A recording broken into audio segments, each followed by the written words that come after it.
এই অবস্থায় দাঁড়িয়ে বেকার যুবক যুবতীর চাকরির দাবিতে বিজেপি হটাও, দেশ বাঁচাও।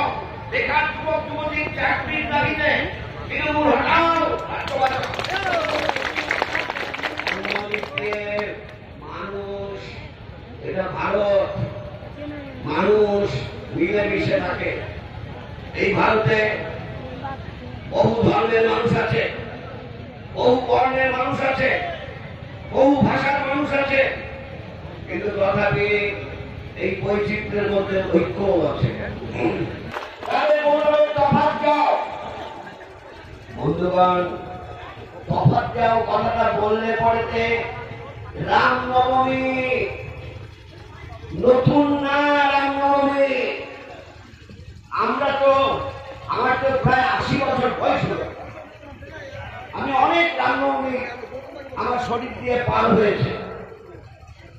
আমি কখনো দেখিনি রামনবমীকে রাজনৈতিক কাজে ব্যবহার করার আর মানুষের মধ্যে উন্মাদনা তৈরি করা।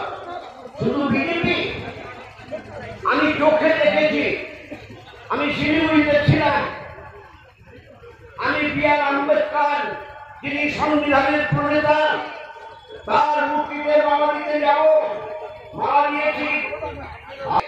ওরা যখন ধর্ম রাজনীতিকে মিলিয়ে মিশিয়ে চলছে, তৃণমূলকেও রাজনীতি আর ধর্মকে মিলিয়ে মিশিয়ে চলতে হবে, দেশ রসাতলে যাবে।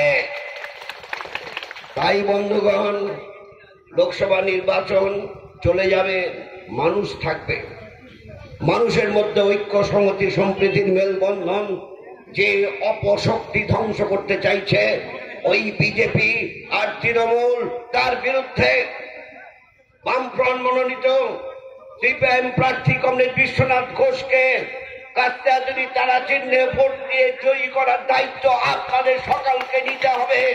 আর এই দায়িত্ব নেওয়ার মধ্য দিয়েই আপনারা আমাদের শান্তি, সম্প্রীতি, ঐক্য, সম্প্রীতির বার্তাকে সর্বত্র পৌঁছে দিতে পারবেন।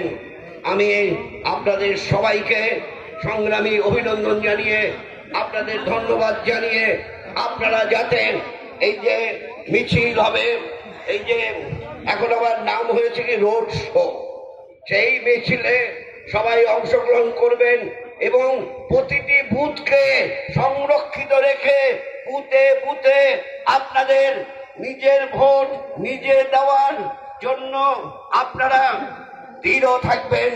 কারণ যাতে পঞ্চায়েতের ভোট লুটেরা লোকসভায় ভোট লুট করতে না পারে সেদিকে লক্ষ্য দেবেন। আপনাদের লাল সালাম জানিয়ে, আপনাদের নমস্কার জানিয়ে, আপনাদের আদাব জানিয়ে আমার বক্তব্য শেষ করছি। ইনকলাব জিন্দাবাদ।